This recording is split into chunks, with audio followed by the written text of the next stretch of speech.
Well, welcome. Tonight, we're going to talk to two people who control more of our children's lives than even we do. I mean, I always joke about remembering by the time my ungrateful offspring made it to high school, God bless them, if I got an hour a day, I was doing lucky with them. And yet, the school committee and the superintendent dictate 6 to 8 hours a day of our children's lives. So tonight we have a whole myriad of topics to discuss, and we'll start with introductions. Hi, thanks for having us back again. I'm excited to be here. Kevin McIntyre, Superintendent of Schools here in Milford. Hi, Al. Joe Marias, Chairman of the Milford School Committee. Joe, I think you got to step it up. You brought plain old black socks. I mean, look at this. I mean, you know, at the end of the day, Kevin's outshining you here. my sock game is strong, Al. Yeah. We'll invite Jim Lagore next time. Absolutely. He's got a pretty strong sock game. He can hang. There you go. Hang. Recent political show, security came up, where one of the residents was under the impression that safety and security, especially at Milford High, may be an issue. So I'd say fiction. I would say, very strongly fiction. I think we take safety and security very seriously in the Milford Public Schools, not only at the high school, but all the way down through our pre-K program. We have controlled entrances at every school facility, and we have programs, practices, and protocols in place for almost every single contingency. And our faculty and our staff are very well trained to deal with any issue that may arise. I think if you walk through any of our schools, and I visit each school each month with our central office team, and you just feel like a warmth in the schools. It's never unsafe. It's always, do we have some issues now and then? We have thousands of students. There's interpersonal conflicts, and we'll see some things occur. But on a day-to-day basis, I think students are safe. They're in a welcoming and supportive environment. And I don't think people are as worried about a Sandy Hook, but we have to be. But it's more years, when I think way back when, you had children fighting. Mm-hmm. And of course, every fight that happened got front page. Mm-hmm. I haven't heard much about that bullying or fighting at the high school or middle schools. If a fight is getting front page, it means it's not happening very often to begin with. That's probably a good thing. Yeah, exactly. So I think if that's the case, and if it's a big deal, and I think a fight is a big deal, then it's not happening very often, and it means that on a typical day, students are there to learn and there to kind of engage with not only what they're doing in the classroom, but whatever extracurricular offerings. And I think most of our kids are doing that on a regular basis, and I think you talk to the students, you talk to the faculty, students feel safe, they feel supported. And like I said, we plan for the absolute worst case scenario, and we generally support the best case scenario. And I mean, realistically, how many times you've heard people say, I can't get to community use because of all the security? And then you hear them say, well, we're happy about that. Absolutely. Absolutely. I've not heard one person that says, for my convenience, I'd like you to put my children at risk. No, and I think everybody takes it seriously. And if someone is walking through the hallways without their badge on, they're not going to make it past one or two classrooms. I got growled at because I put my coat, I put the badge on the inside. Absolutely. And then I realized, wait a minute, my coat's on it. But in a way, when I tried to get to your office, I said, this is a good thing. It's absolutely I mean, I got stopped in those 10 yards. I didn't make it 10 yards before somebody said, sir. And I was like, oh, yes, I'm legit. Right. And that comment may stem from a conversation that was happening on social media over the past few weeks.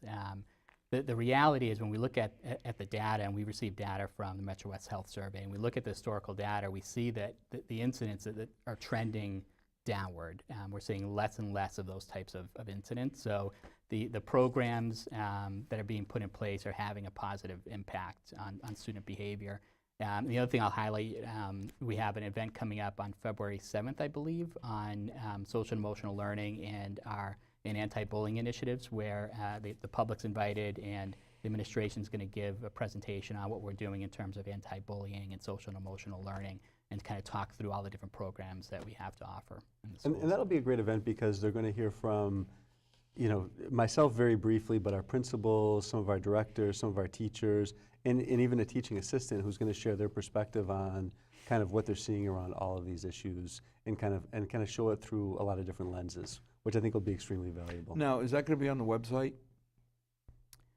It's a good gonna question. I think it's going to be filmed by Milford TV, so we'll probably have it on at least Then, YouTube, and then we'll pop it As on the long as website. it's somewhere, because you start thinking today's harried schedules. Absolutely. I may not be able to make it on that day at that hour, Right. but if Milford TV's filming it and it's on the TV website, I can get to it. And of course, I'll put the arm on you. What are you doing about the people who don't really understand English?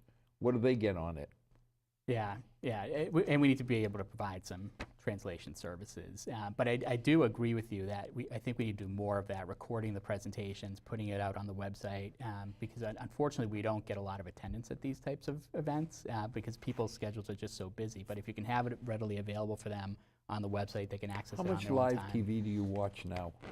Exactly, right, not much. I got 11 TVs in the house when we built it. And you Yeah. sit there and say, how much do I really watch anymore that's live? Outside of maybe a Patriots game on the... Yeah, I mean, I got my Yeah. tablet, Yeah. and I watch whatever shows I want on the tablet. Right, but you're watching it on your schedule. Right, when Yeah. I have a moment to put my mind in neutral. Right. So, to me, having that, and again, I'll challenge you because we're finding a lot of the instructional videos we do for the company, we assume everybody speaks English across the world.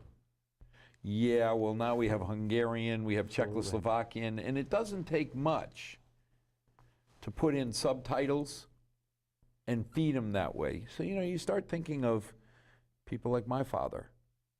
I mean, he spoke good enough English to live in Milford.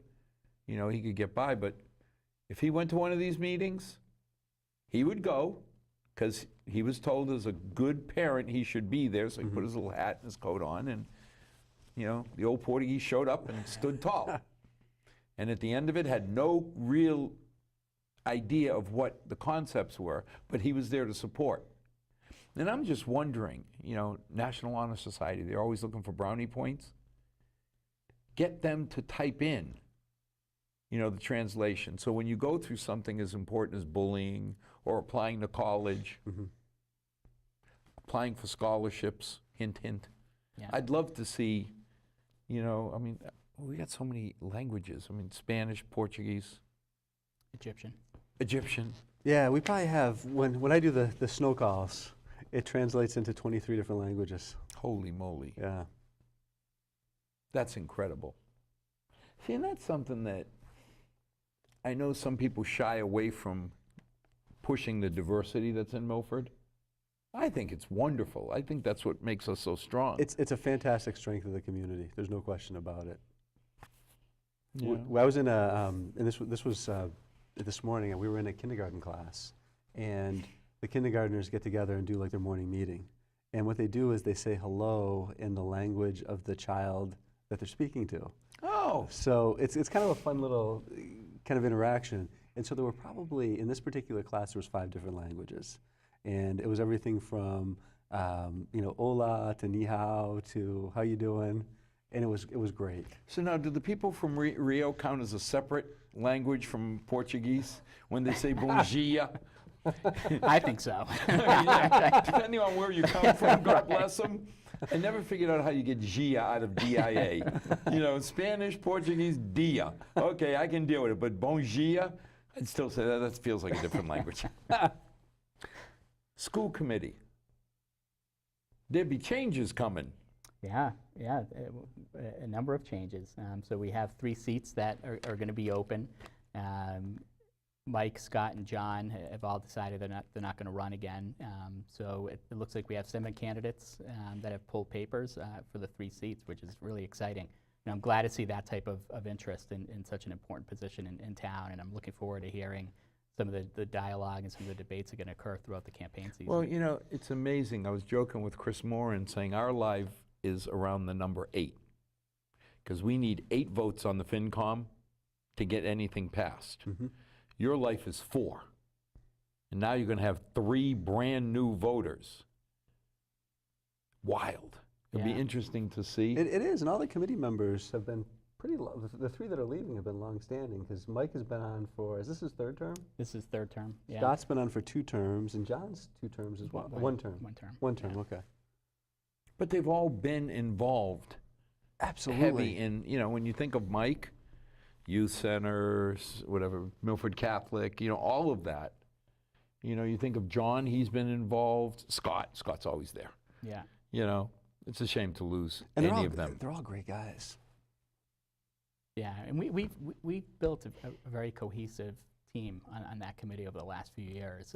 So to have that turnover is going to be a little bit of a challenge. But as we were discussing earlier, from what I've seen, the people that have pulled paper so far, I have a lot of confidence in this group, and I think we're going to find 3 strong candidates. Seems like, for people who don't know them, as we were going through so-and-so's niece, Phil Cermacoli's daughter, if you know the people, that's one thing. But I say besides Mike Visconti, I don't know that the other 6 candidates really have name recognition. They're kind of newcomers to, local politics. Yeah, in very varied backgrounds too, and I think all that's going to come out during the campaign season. And I think what we're going to find is that we have a group of individuals that are very well spoken, very passionate. Some of them have a very strong business sense. Others have educational backgrounds. So I think we're going to see. And one of the benefits of going through that campaign season is it raises a lot of important questions, right? And it forces that conversation and that dialogue that only helps us get better. So I think we're going to have, well, you in particular are going to have a lot of good conversations and discussions with some of these candidates. Just trying to plan out how we're going to get. You start thinking about, we do one individual show, so there's 7. Then March 13th. I actually pushed it back because there's so many candidates. And usually we do it the first week of March. Yeah. But we have 2 or 3. Right. The thing that got me excited was that I think most of them have skin in the game. Exactly, right. Yeah, they have children in the system. Yeah. You start thinking about, okay, their dedication is self-serving, and I love it. From a positive perspective. And I love it. Yeah. Because they really do have skin in the game, and the most important skin they could put in, their children. Right. What are you looking for? Okay, if you were king of the school committee and you could pick, what attributes would you look for in your 3 new members? I think you want someone that's going to be a good team player, someone that is a strong communicator, and it is willing to sit back and listen to what the administration has to say, listen to what the teachers have to say, listen to the perspectives of the other school committee members, and then formulate an opinion. And not to be shy about voicing that opinion either, right? Because that's an important aspect of it. It's okay for people on the committee to have differences of opinion, and there's a respectable way to go about that. It's very healthy, exactly. So I'm hoping that we bring people in that are going to be outspoken, that are going to be good communicators, strong advocates for our schools, and I think we have that in some of these candidates. Now, you've run a campaign. Yeah. If you were one of the 5 without strong name recognition, or one of the 6, how would you tell them they should run? It's a good question. In today's day and age, social media is critical. So you really need to create a social media presence and start to get your family and friends to share, whether it's your Facebook page, your Twitter page, Instagram, whatever it may be. 'Cause the key is to demonstrate those connections, right? So who are you connected to in town? Because that drives a lot of the voting decisions oftentimes. And then I think the most important piece is the forums and the interviews, because that's where people really get to know you as a candidate and get to know what your views are and what your position is on certain issues. So take advantage of your show, the Town Crier Show, WMRC, Senior Center. Exactly. And then, and hopefully the weather works out for them, start hitting the pavement, going door to door. That one I think is one of the critical. You got 4,100 houses in Milford, or 4,100 people, not houses, that vote. How many times I've told people, if you're not known, you got to do a Ryan Fatman. He went to every house twice. Yeah, the retail politics are critical. You know, he knocked on the door, showed, hey, I'm here. Because a lot of the people, you know, Chris Morris, one of them's my neighbor. Oh, so you know one of the candidates. You know, we know good kid from Holy Cross. You know I got to get that in there. But most people don't. And they don't know what you stand for. And being on TV, I think, is important because at least it gives you a chance to see who they are. Because I'm not quite sure you get a real feeling when you get a newspaper ad. Right. Yeah, it's hard to draw any kind of conclusion. But knocking on a door and asking me, will you vote for me because, I still think in Milford is one of the strongest things you can do. Absolutely. That personal touch makes all the difference. And in Milford, you have to have the bake sale. Then you Right? have to- You can't forget the bake sale. And it's not about fundraising, it's really more about interacting with the public, right? I was going to say, when you really look at how many millions of dollars the bake sale raises, Right. Right. you know, I mean, I laugh because you go down and say, okay, is there any foulade there? Because if it is, I'm buying it. Right. You know, but other than that, yes, I remember how many times I would buy the big pizzas and drive up to the fire department and donate them. Yep. Because they were the only group in Milford I knew worked 24/7. Yeah. So they're there to eat. So we'd bring the Absolutely. pizzas to the fire department to say, hey guys, we don't do much for you, but here's a little thank you. Yeah. Of course, you go to a bake sale and all they have is cookies, and it's like, okay, what can I donate? Give me some food so I can buy it and donate. Long-range educational plan. There've been a number of us all over you for a long time. You had a weekend. Why didn't you write it? Yeah. Yeah. It's. Do you want to take Yeah, this I one? can jump Yeah. into this one. So we're in the process. Last year we put together in the spring a long-range education plan committee that involved some members of the school committee, some members of our school administration, and community members. And we started that process, and the next phase of the process is happening right now, which is the long-range facilities plan. And so we've contracted with a group called NESDEC, who actually also were involved in the long-range facilities plan that wrapped up upon the conclusion of the Woodland School. And they're basically going to each of our facilities, interviewing key members, folks like Rob Quinn, our principals, special ed, EL, some of the other department heads, to really get a sense of what are our needs now, what are our projected needs, what's the population in the town look like in 5 years, 10 years, 15 years, 20 years, and how are our facilities set up to kind of meet those needs. On top of that, we're giving them feedback around some of our plans around technology for the future, how are we educating students, and that will result in the facilities portion of the plan. We've got kind of an early draft form of kind of the education, the curriculum, instruction, teaching and learning aspect of the plan. The goal is late spring into the early fall is to put this all together and start presenting it publicly and getting feedback. I mean, does population really change that much? It's actually in the Northeast. It's changing dramatically No, but in downward. Milford. In Milford, no. I was gonna say. And it's kind of shocking how flat the school population has been in Milford. We've gained about I think the quote is about a student a year. One student per year. Right.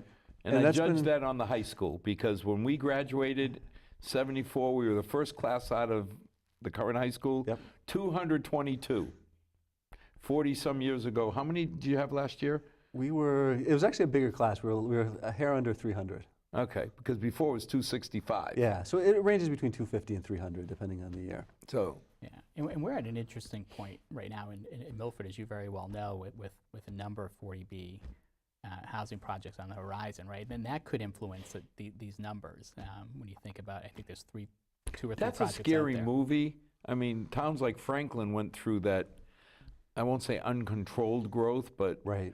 unplanned growth. You know, you put a couple 40Bs in there and you add 300 kids to the pool. And that Right. has a significant impact because those 300 could fall anywhere within K I through mean, that's 12. a Brookside. That's a Abso- memorial. Absolutely. Right.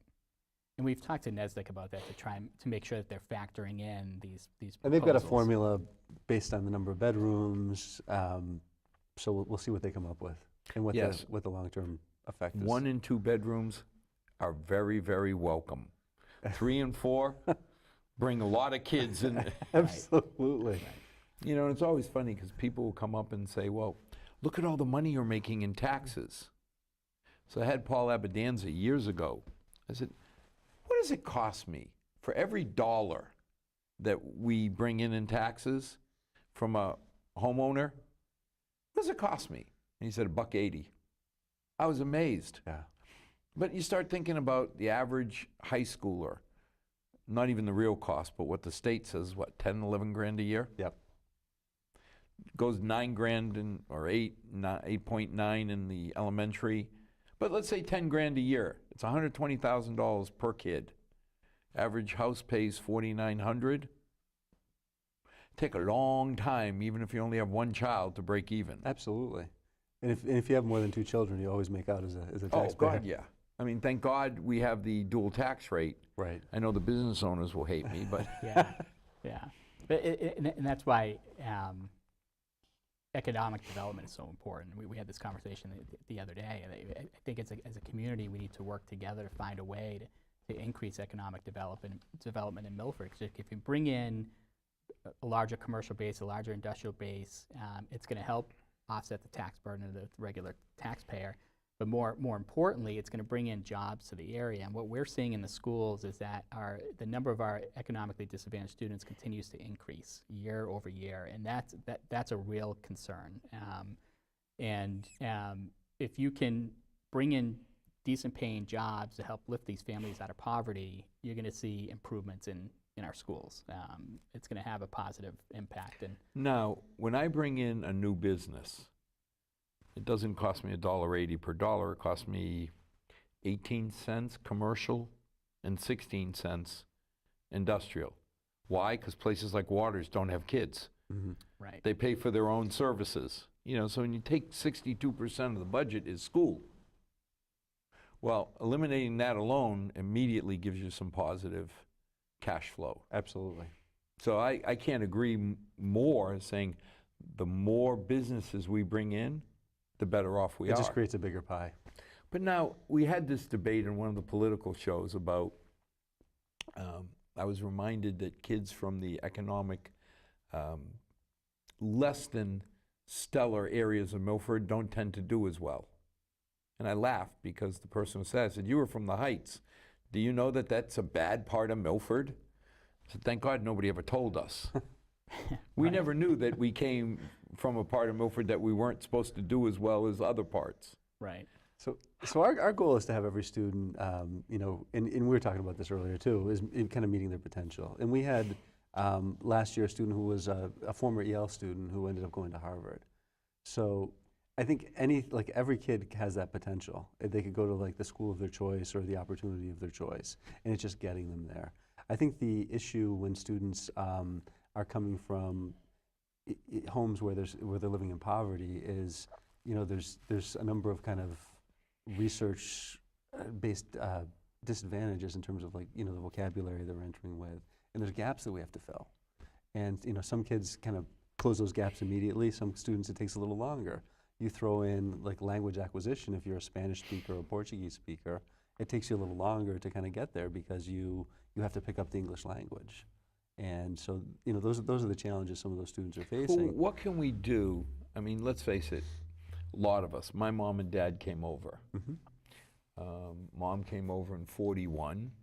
She had had full 4 years of schooling in the Aldea, you know, in northern Portugal. That was it. Mm-hmm.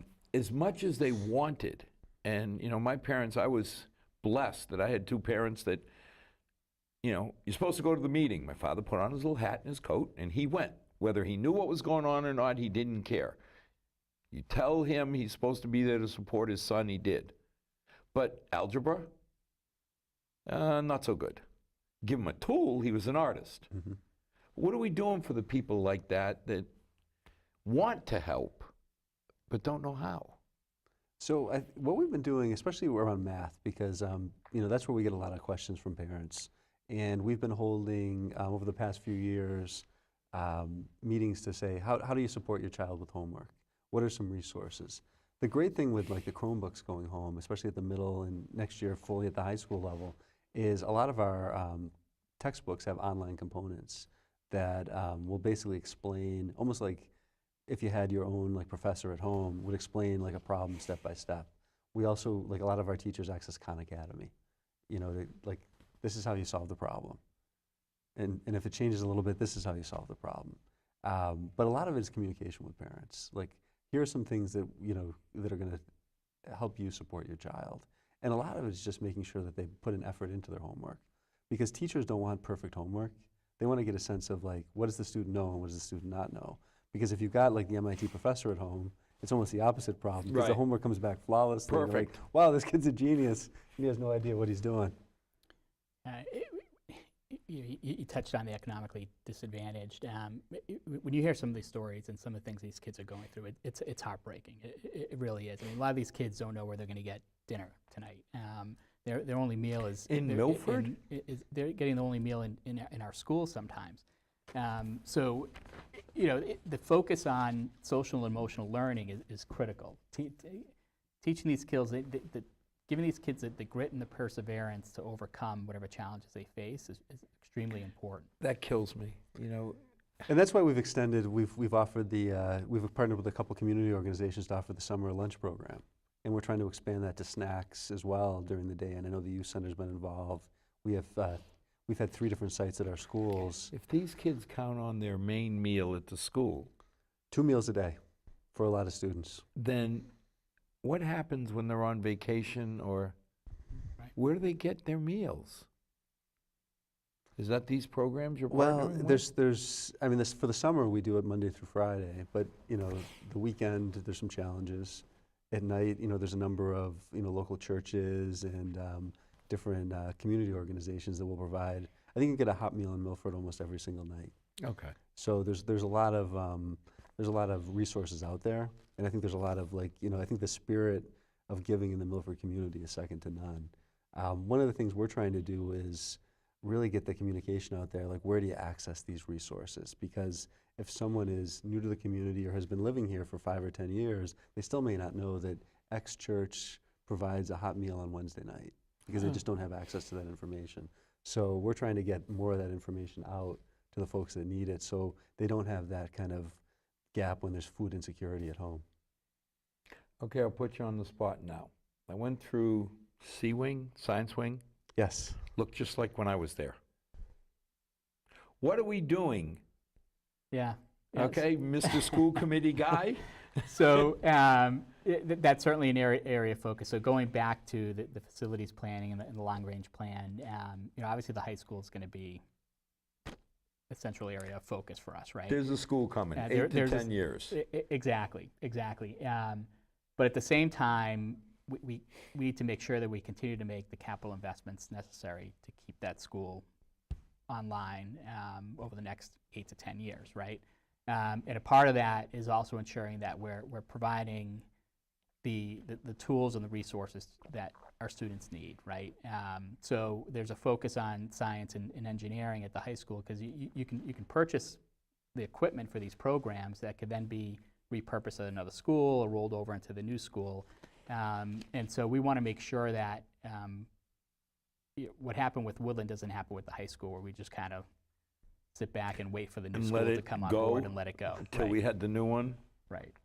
So I've asked Josh Otlin, our new high school principal, to meet with the science department and really talk about what are their short-term needs and long-term needs, and with an eye on that the high school project may be one of the focal points of the new long-range educational plan. And they're coming up with basically like a 3-phased and 3-tiered kind of recommendations to really upgrade science equipment, things like microscopes. When would it start? I'm hoping to start it next year if possible. Can you fund it? Well, you're on the finance committee. I said, can you fund it? Well, I think that's something we'll talk about that's in the something we'll budget need to process, discuss, whether right. that falls under capital or falls under the school budget. Right. Because a lot of the expenses aren't like one-time consumable expenses. Like we have general budgets for like lab materials. Yeah. These are more, this is more hardware that they would use maybe, some things are 5 years, some things are 10 years. I would hope that, especially the new people, that 1 or 2 of them would recognize how critical it is to upgrade the STEM Absolutely. and take it on as a project. Because I think you'd see a lot more support. If you just come in and say, we need 100 grand in capital for the science wing, I don't know. Right. I just don't feel warm and fuzzy. Right. Come in with a dang plan that says, this is where we want to go. It's going to take us 3 or 4 years. I mean, you know, we funded the athletic side. For the last 4.5, 5 years, we've been putting away a little bit, a couple $100 grand a year, so that we can do a new turf field. Mm-hmm. And Finance Committee understood where we wanted to go. We put together a plan and said, we'll fund it as long as there's a surplus. And now this spring, we're going to tell the Parks Department, go. Why wouldn't we do the same thing? And I mean, I don't want to take anything away from football and soccer, because those are important. But chemistry, biology, physics, math, why wouldn't you task? And I'll challenge them when they come on the show to say, okay, which one of you is going to take up the gauntlet to say, this is my project? Mm-hmm. Kind of like, was it Joe Calorie that said he was going to do the marketing material when he ran? And every show thereafter, we asked him, well, have you done it? Right. Yeah. Doesn't that make more sense? It makes perfect sense, absolutely. And you know, we implemented Project Lead the Way, which is the STEM curriculum in At Woodland and Stacy. Woodland and And it's Stacy. moving to the high school next year. Right. So that curriculum is sort of the foundation for this, right? So now you have the curriculum in place, and to your point, you know, there are certain programmatic costs, whether it's staffing, subscriptions, textbooks, that we can incorporate into our budget, but then there's the capital aspect of it. So the new equipment, whether it's lab equipment, it's 3D printers, whatever it may be to help support the engineering programs, the science programs. Those are the things that we could potentially fund through capital. Well, we did the Chromebook that way. You came Right. in and sold a Chromebook initiative. Mm-hmm. And that was what, 600? Yes, I mean, ouch. absolutely. That's a lot of money. Yeah. And yet, we did it over a couple years because we planned it. And I'm just not feeling the love when I walk in, and nothing against the science teachers, but it looks like the same place I left. Right. You know? I don't doubt that some of those microscopes probably still have my initials carved in the bottom hidden. We'll give that one to you. Yeah, they... Right, and that's really an area of focus where our goal should be to be the model for the state, right? At the end of the day, because when you look at the largest employers in the state, it's around biopharmaceuticals, right? It's biosciences. So, And those are the biggest growth areas too, right in the future. And that's why, I'm thinking, okay, which school committee member or two is going to take up the challenge to say, we're going to develop a plan? And we're going to come back and get everybody, the FinCom, everybody, the residents, the parents around this plan. So that, it's like we look at the studio. When we first started taping the show, we were down on Central Street, and not taking anything away from the Comcast studio. When Paul Revere put the equipment in, it was okay. But the kids, it was hard to get kids to come down, because they looked at this stuff and it was like analog dials. Now all of a sudden we're in a state-of-the-art studio. It's easier to draw them in.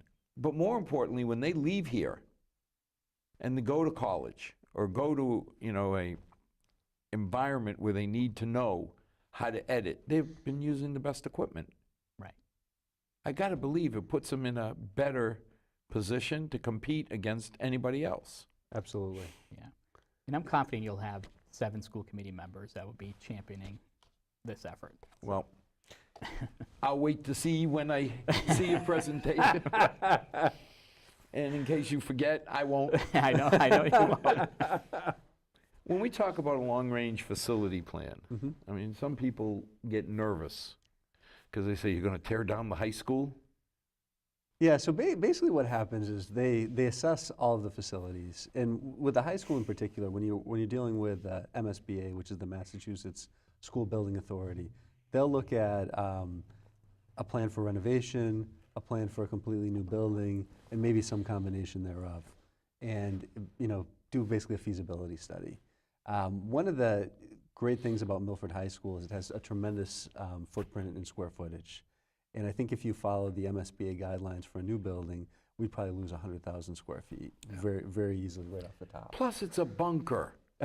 Absolutely. I mean, those walls are going to be around a long time Yeah. after we're gone. Yeah, so I can't say which way it will go because we're so early in the process, but if you're looking at it kind of from, you know, what do we have? Are we willing to lose some of the things that we have in place already?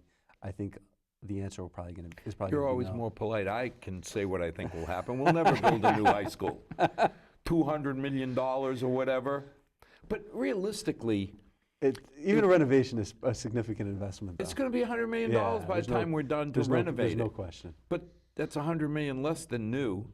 And then think about it. When we did Brookside, we basically shut down most of the school, and then all the school, and we built half a school to take 300 kids.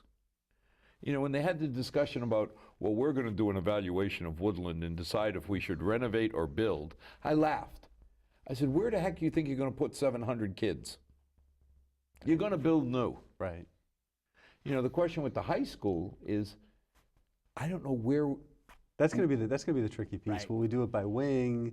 Will we add maybe a wing on and then start going If across? we're still here in 8 years, I'm going to bet you $1 against the donut that we'll build a new wing, move the kids in, Yeah. renovate the A wing, move the kids. Which will be an extensive building process, but if we're doing renovation, there's no other way we could do it because we just don't have, you know, any facility in Where the are you gonna- community. where are you gonna find- There's no place. You can't duplicate it, and it's not fair to take. And the way the high school works is kids will take classes, you know, you don't just take classes with 9th graders or Right. 10th graders or 11th graders. So you can't even separate them out by grade. And hopefully, while we're doing it, we'll add a first-class field house on the back. I've heard there might be some enthusiasm for that. Well, you know, you think about, we go to places like Shrewsbury and all, Mhm. and you're looking around saying, wow, our kids should have this. And we love our outdoor facilities to be matched by our indoor facilities because our outdoor facilities right now are unmatched. And we'd love to have that for our And indoor I think facilities. realistically, you could get town support to renovate. And I mean, we haven't added a square foot No, since 1973 when we moved in. correct. You know, and Jose Vieira once explained to me, he says, Al, it's not the number of people, the square foot per person to be competitive has exponentially increased. And how we use the space has changed dramatically since the 70s. That's 100% true. Even probably truer than when Jose said it. Now, I talked about my dad coming over. Put my dad, or a lot of the Portuguese fathers, into an organic chemistry class. Not a good picture. Give them a tool. My father was an artist. You know, I always joked and said he was the most educated, uneducated person I knew. He didn't have any formal education, but he knew how to treat people and he knew how to use tools. I worry about people like that coming into our schools, because if you're not the top 10% or maybe 15%, you're not getting into BVT. Mm-hmm. So what are we going to do for these kids? So this is going to sound counterintuitive, but we're doing a lot of partnering with local community colleges and colleges. So part of our early college initiative is really going to be looking at things like manufacturing, automotive, and really trying to connect kids to a few of those courses, but also the prerequisites to get them into those programs where they can be successful, where it's you know, maybe a traditional vocational program, but it's located in, you know, either Mass Bay Community College or Quincy, and sets the student up for Well, a number tremendous of us- success. 70, our senior year, 73, Uncle Paul Raftery, Mm-hmm. you know, and there's a man that, you know, you can never say enough good about with what he took care of a lot of us. He sent us to Franklin to Dean Jr. Mm-hmm. because we ran out of science courses. And we did that last year with a group of our, you know, math students. They had exhausted Calculus AB, Calculus BC, and they were ready for a more challenging course. And so we brought a professor from Framingham State in to teach them higher level mathematics, and it worked out fantastically. We've got two groups of students right now. I think it's close to 40 students taking early college classes through Framingham State. That's wonderful. Right now as we're speaking. It just started last week. And we hope to expand that to somewhere between 6 and 8 classes next But year. how do we take care of the kids who use hammers. And that's part of it, though. That's part of it, is Oh, making those, okay. is making those connections. Because, you know, when you think early college, you think, you know, the kids who are going to go on to be doctors, lawyers, engineers. But it's also the programs that the community colleges have to offer, I think, are one of the biggest untapped resources in the kind of the area, because they have such great programs that lead to kind of high-paying technical jobs that, you know, would be, I think, the things that the vocational schools used to do years ago. Now, have they started to throw you out yet so they can take over your space? I think that's coming soon. I think our days and the preschool days are numbered at the high school, for sure. Any inklings on middle school east, or is that part of this whole long-range ed plan? I think they'll definitely look at it, but you know, I think everything's on the table, is a possibility. I think one of the concerns about middle school east is the investment that it would take to bring it up to code if we start doing work in there. That's the only, I think that's the only. But if the it only stays pause I a have. school, I guess educational, they break it up, admin Yeah, doesn't but count. even if you invest a certain percentage in like upgrades or renovations, all the Oh, if you kick over a ADA, third, ADA the stuff ADA kicks in? Yeah. So there would be a significant investment there. Well, we're getting near that season where we have to talk about budget. Too much money and not enough to spend it on? That's always the problem. Yeah, so we've started obviously having a number of budget discussions. We're currently right around probably 2.25% for the general budget impact and about 2.75% for the ELL and special ed impact. But it's still a work in progress. We have a meeting coming up with your subcommittee in a couple of weeks. And we'll Well, continue to that'll have make the year uneventful. I mean, you know, if you're at 2 point something on the operational side, then it falls right into the last 12 or 13 years. ELL and SPED was always separate, as was health, or whatever you want to call insurances, Insurance, yeah. Yep. and mortgages, Right. right? Because isn't that the 4 parts? We got the mortgage, which all the buildings we built, like Woodland, Absolutely. the healthcare, and God bless you, you'll never keep that at 2%. If you could, we'd have a new No. business. But we fund that separate because you have no control. Absolutely. You know, so I think it's important that when people look and say our budget for the school doesn't go up 6% like everybody else's around us. It's not really true because they build everything in. I mean, I've heard so many superintendents choking under the fact that when their ELL or SPED goes up, they have to eat it. Absolutely. And we've got a great system in place here, and I think it supports all the learners, which I think is fantastic. The budget process this year, I think, was very thoughtful because we connected to the strategic plan. So every new initiative is tied into one of the 4 focus areas, which is equity and access, social emotional learning, growth-focused instruction, and continuous learning, and some fell under multiple areas. So when each of the principals were presenting their budgets to us, they kind of justified each of it based on those 4 areas, and then did an additional justification to the school committee. And I think it's, and this is my 6th budget in Milford, and I would say it's probably the most thoughtful one we've put together so far. And I think the principals did an outstanding job. The directors really did a nice job of really explaining the rationale for the requests. And not that all of them went through the initial round with us or the Well, but second it round with the has school to go to committee. you. I remember 100 years ago, my first year on the school budget subcommittee, Mm-hmm. we were voting as a FinCom on how many rolls of toilet paper you were going to use in Woodland. You know, I'm being facetious, but it says supplies. I said, what's that? Well, it's Right. the toilet paper, that's the paper towels. I'm like, and FinCom is chiming in on that? Right.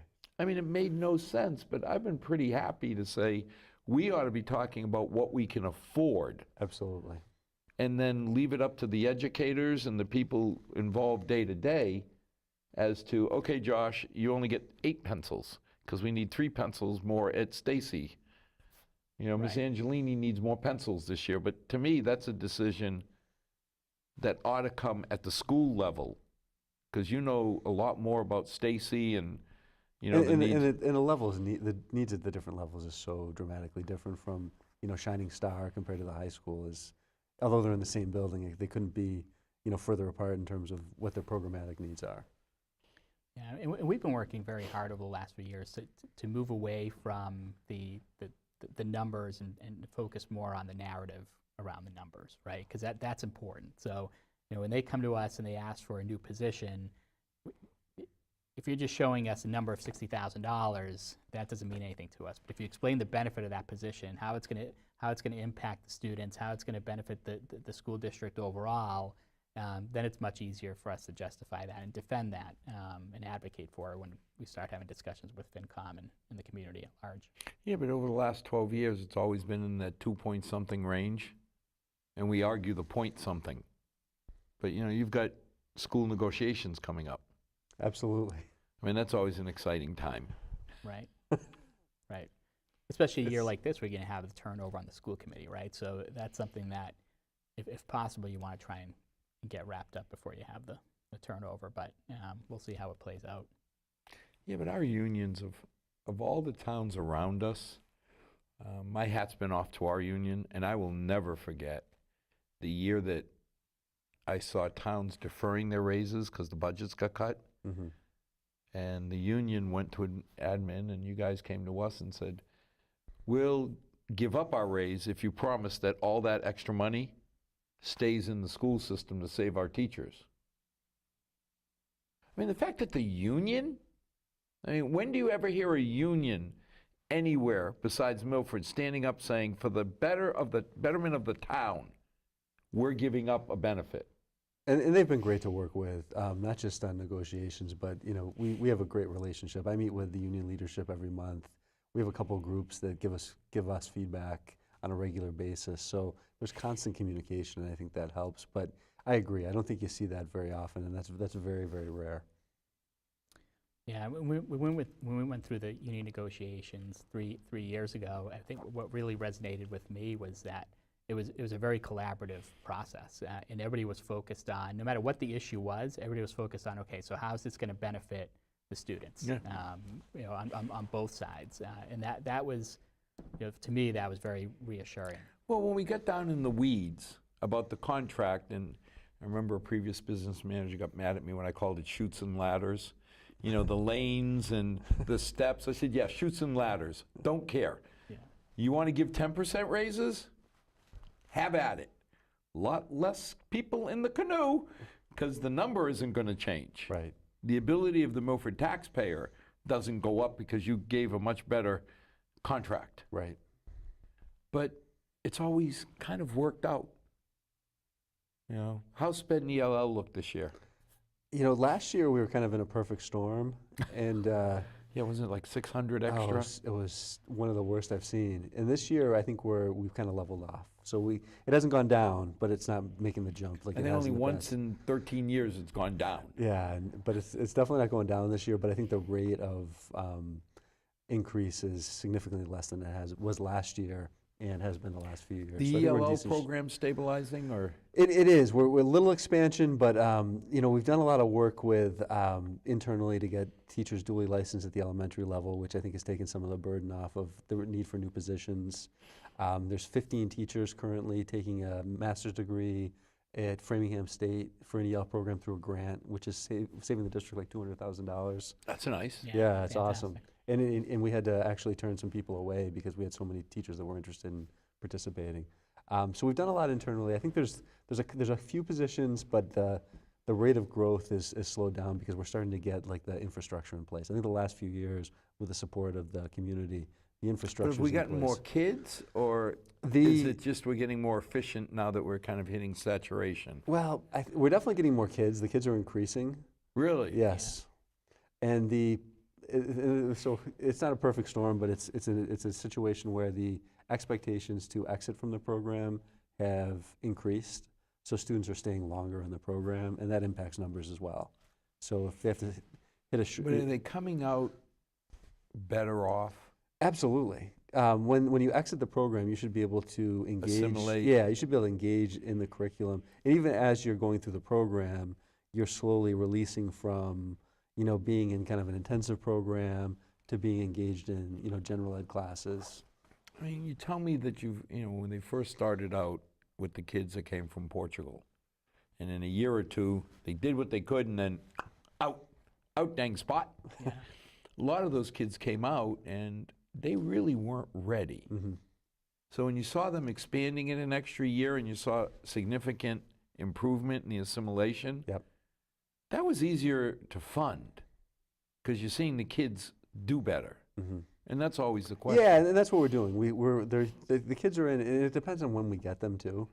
But we also monitor them for a number of years after they exit the program too. So our EL director and her team will kind of look at their progress, and they have to meet certain markers, or they're kind of more services are provided to make sure they're successful. But now are the kids coming in through the normal immigration, or, I mean, we got a bolus one year. I remember the shock in August, the kids from Texas. Is that what's driving the increase, or is it just organic growth? I think it's organic growth. We're seeing less of what's called the SLIFE students, the students with limited or formal, interrupted or formal education. We're seeing fewer of those, and those we typically get at the secondary level. There was a couple of years where we got a ton of students from the camps in Texas. But last year that slowed down significantly. We're not seeing that, but we're seeing a consistent inflow of students. I think last year the percentage was somewhere between 32 and 40% of our kindergartners were second language learners. Yeah, I think what you're seeing now is similar to what you probably saw in Milford in the 60s and 70s with the Portuguese community, where once a community establishes itself in a town, then they start to draw other people in. And so we have an established Brazilian community here now, we have an established Ecuadorian community here now, and I think they're starting to draw friends and family into the community as well. And eventually they'll be boring. I mean, you think about it, oh my God, the Irish are coming. Right, exactly. Then the Italians, oh, we got all these Italians. Then, oh, we got all these Portuguese, all these Brazilians, you know, and all the Ecuadorians. It's just the next wave. Yeah, that's what I'm saying. I mean, you know, you just see it. And eventually, I mean, I did tell my daughter, one of your employees, that she's now officially a Milfordian, because she's third generation Milford, and she lives within 2 miles of her mother. So she qualifies as a Milfordian. Yeah. Anything new and exciting coming up? So we talked about, We want to talk about the baseball? we Tell me about this Italian baseball. yeah, so we have, actually it's this Saturday, right? This 4 o'clock Saturday, on Saturday. So the Italian-American baseball family, it's featuring Milford's own Lou and Chris Colabello. And it's a story of Italian immigrants that came to the United States, and they started to assimilate within the country through baseball. So they showcase a number of Italian-American baseball players. I'm trying to remember who some of the more famous players are that they. Who's the Dodgers? cover. Tommy Lasorda is highlighted. The DiMaggios. Yeah. They highlight Yeah, the but they weren't DiMaggios. from Milford. No, but Chris and Lou were, right? Yeah, And they both- Chris and both Lou, actually played they're for the- homegrown. They're family. Yeah. And they both actually played for the Italian Olympic team. Right. So they're going to do a showing at 4 o'clock, and then they're going to have a Q&A with Chris and Lou afterwards. And then Chris and Lou have also established they're going to be doing A silent fundraising auction. for a silent auction Yeah. to raise funds. So where are we going to see this documentary? The Milford High School Auditorium. And it's going to be on a website for people who can't make it? I think Do you have the IP screening rights, or- the screening can't be, but I think the Q&A can be. And I think Oh, they're okay. gonna. I think they're going to. I think we're filming the Q&A if I'm correct, but they can't do the film because of the rights. As I say, the Yeah. IP rights Yeah, may yeah, hold yeah. you from doing Yeah. that. Yeah. And then the money raised will go to a scholarship for Milford High students. That'd be cool. Yeah, so it's kind of a nice event, and it will benefit students. Yeah, coming up, we want to talk about the scholarships, because it always amazes me how many scholarships are available that people don't even know about. Yeah, I mean, if you go to that scholarship night, and some of the, the packets that people walk away, some of the students walk away with, it's incredible. We have received early acceptances for students, and they've gotten into a number of great places. New York University, Boston College, University of Michigan, Villanova, Holy Cross. All right. I was going to say, wait a minute, that other Jesuit school? Fordham. A lot of great schools so far, and there's more coming. We have a number of students that I think are going to do. Well, the do other very thing is, well. I mean, hats off to the new mayor of the Prospect Heights, Domingos Rhoda, because he's Yeah, doing he's a going to come in project. and do which is a fantastic project to highlight unified sports and Special Olympics, and they're putting a big trophy case in where the athletics entrance is near the gym, and I think it's going to be an awesome project because it really speaks to kind of the culture of Milford High School, which is really supportive of unified sports, best buddies, Special Well, Olympics. you turn around and say, those kids are, in my mind, they're no more special, no less special than the 4,200 other kids we They're part have. of the crew at the high school. Right. I You mean, know, and then they're our throughout the kids. schools, yeah. But I love the idea that, okay, we don't need another monument with the mayor's names on it.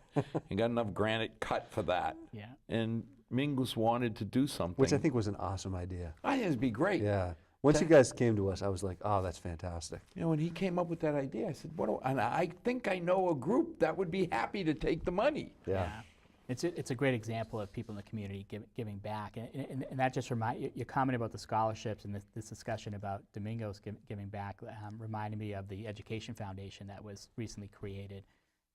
So we had some teachers, Vinny Kizo, Christina Cody, Peter Filosa. Christine Bemis, Yep. Peter Filosa, Ann Rollo. They formed an education foundation here in Milford. They're going to have an informational night coming up in February, I believe, at Milford High School. So we'll share some information with the community. But their goal is to raise some funds so they can provide grants to teachers that are looking for some great. type of Try to do enrichment innovative program things. You know, and as we start really thinking, it's amazing what's available in Milford. I've been involved for a number of years, starting with the old high school. No. Get to know what's available. Call the superintendent's office. Talk to Josh Hotland, the principal. Because if you really look, whether your child is academically challenged and needs help to get to the middle, or they're one of our next Nobel laureates and they're in the top 10% of the kids in Milford academically, they will do well. And the best way to make sure they do well, get involved. So thank you. Thanks for having us, Al. May God bless. May tomorrow be a better night than tonight. Good night, all.